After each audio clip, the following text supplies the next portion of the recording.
যুদ্ধ যে শুরু হয়েছে, যুদ্ধ কবে শেষ হবে কেউ জানে না। এই আনসার্টেনিটির ভিতরে কতদিন ইকোনমিক্স আপনি চালাবেন?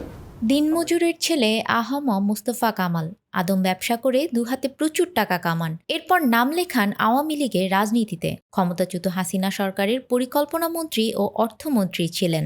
শেয়ার বাজারে লুটপাট, প্রবাসে শ্রমিক পাঠানো সিন্ডিকেট, টেন্ডারবাজি, চাঁদাবাজি, তদবির নিয়োগ, পদোন্নতি, বদলি বাণিজ্যের কমিশন সহ নানা অপকর্ম ও দুর্নীতির মাধ্যমে হাজার হাজার কোটি টাকার মালিক বনে যান।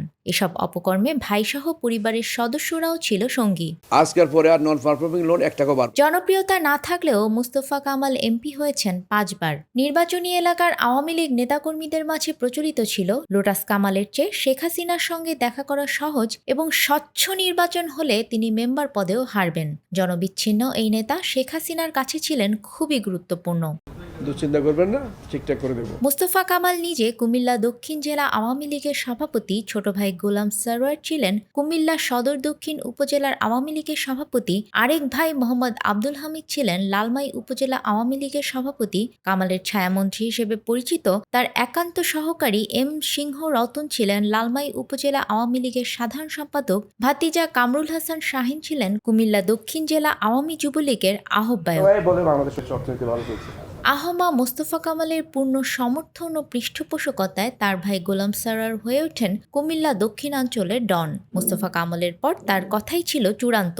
মোস্তফা কামাল এমপি হলেও নির্বাচনী এলাকার সবকিছু নিয়ন্ত্রণ করেছেন ছোট ভাই ও সদর দক্ষিণ উপজেলা চেয়ারম্যান গোলাম সারোয়ার। নেতৃত্ব নিয়ে, দায়িত্ব নিয়ে মোস্তফা কামাল রাজনীতিতে আসেন 1994 সালে। 1996 সালে নৌকার মনোনয়নে প্রথমবার এমপি হন।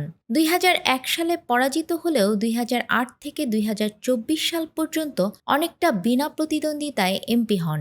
এর মধ্যে 2014 সালে আওয়ামী মন্ত্রিপরিষদের পরিকল্পনা এবং 2019 সালে অর্থ মন্ত্রণালয়ের দায়িত্ব পালন করেন।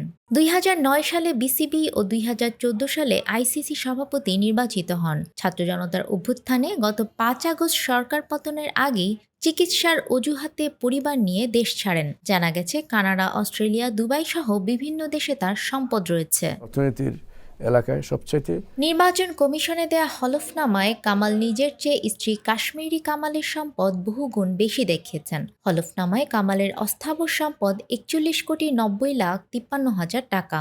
স্ত্রীর দেখিয়েছেন 62 কোটি 27 লাখ 19 হাজার টাকা। নিজের স্থাবর সম্পদের আর্থিক মূল্য 2 কোটি 30 লাখ হলেও স্ত্রীর রয়েছে 5 কোটি 42 লাখ 64 হাজার টাকা। স্ত্রী 2 মেয়ে ও 5 নাতি নাতনিকে দান করায় সম্পদ কমেছে বলে উল্লেখ করেছেন তিনি। এর মধ্যে শেয়ার বাজারে তালিকাভুক্ত কোম্পানির উদ্যোক্তা শেয়ারের 2 কোটি 4 লাখ 5 হাজার টাকা মেয়ে নাফিসা কামালকে এবং স্ত্রী, মেয়ে ও নাতি নাতনিকে দিয়েছেন 31 কোটি টাকার সম্পত্তি। Moving forward hour agriculture sector.